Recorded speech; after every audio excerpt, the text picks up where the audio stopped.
हर हर महादेव। देवों के देव महादेव के चरण में प्रणाम करता हूँ। दुर्गा माँ के चरण में प्रणाम करता हूँ। सरस्वती माँ के चरण में प्रणाम करता हूँ। गणेश भगवान के चरण में प्रणाम करता हूँ। गुरु भाई गुरु बहनों के चरणों में प्रणाम करता हूँ। गुरु भाई गुरु बहन, आज का शिव चर्चा कथा बहुत ही सुंदर और ज्ञानवर्धक है। आदमी कब कहां से कहां पहुंच जाता है जिसके बारे में स्वयं ही भी नहीं जान पाता है। इसी तरह एक शिव चर्चा कथा सुनाने जा रहा हूं। एक गुरु भाई थे और गुरु बहन।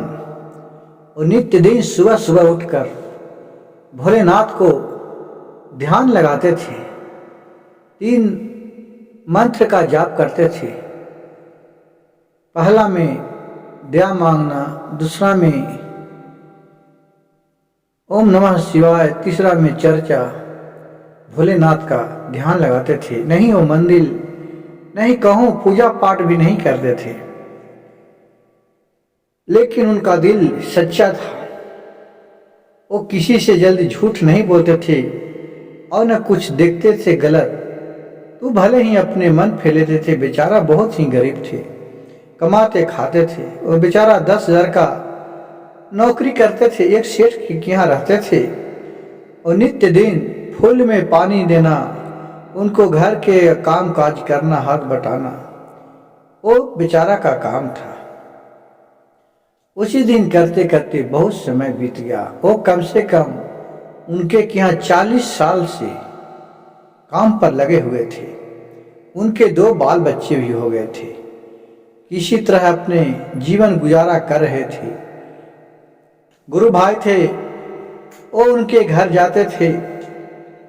अपना जो बाग बगीचे में फूल का बागान था, उसमें फूल पत्ती को पटाते थे। नित्य दिन उनका काम था और फिर चले आते थे और फिर दूसरा काम करते थे।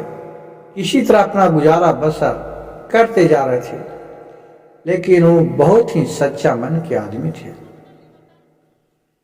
कहूँ शिव चर्चा होता था तो कहूँ उनको मौका मिल जाता था तो अपने बैठ रहते थे। अगर कोई पर प्रसादी दे दिया, भोलेनाथ के नाम लेकर वो भी खा लेते थे, और नहीं भी दिया तक कोई बात नहीं है। वो दुखी नहीं मानते थे। और जिस सेठ ही काम करता था उसको इस पर बहुत ही विश्वास बन गया, क्योंकि 40 साल से वे काम एक ही घर में काम कर रहे थे। बेटा के समान वो सेठ और देवराज सेठानी उसको मान रहे थे। एक दिन के बात हुआ कि वो बहुत ही बड़ा बिजनेसमैन था। उसका मन में भोलेनाथ के ऊपर, भोलेनाथ क्या मन में उनको दिए जिसका तो कोई गुरु भाई गुरु बहन नहीं जानता है। लेकिन एक दिन स्वप्न में वो सेठ देखा कि पूर्व जन्म में तुम्हारा ही जो ये पटवन कर रहा है, ये तुम्हारा पुत्र था। किसी कारणवश उस समय आपको बहुत सेवा टहल किया और फिर चोला बदल गया।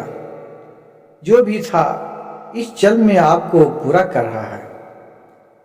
उस पर सेठ को बहुत ही दया आ गया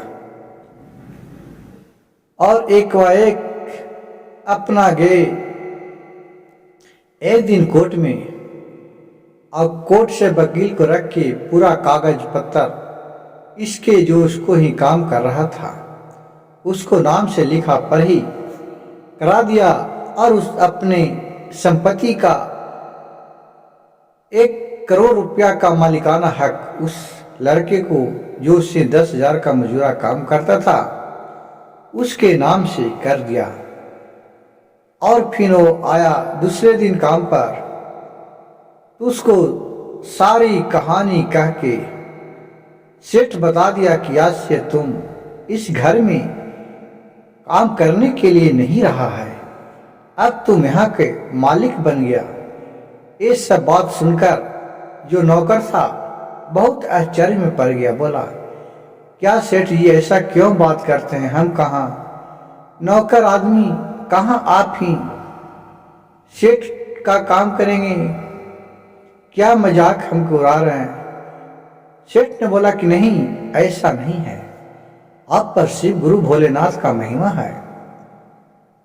ये देखो कागज है, इस पर तुमको साइन मैं कर दिया हूं। अपने दोनों पत्नी और पति, आज से तुम 1 करोड़ रुपया का मालिकाना हक तुम्हें दिया जाता है, दे दिया हूं, और तुम मेरे पुत्र का समान हो। जितने आपका पत्नी बाल बच्चे हैं, अब से आके इस मकान में रह सकता है। गुरु भाई गुरु बहन, ये सब बात सुनकर उसको तो खुशी समाया नहीं गया और दोनों के चरण में लपटा गए। फिर वहां से गए तो रास्ते में भोलेनाथ का मंदिर पड़ता था, वहां गए और शिव गुरु से दया मांगे, उनके ऊपर सर पटके बोले, प्रभु भोलेनाथ, आपका महिमा अगम अपार है।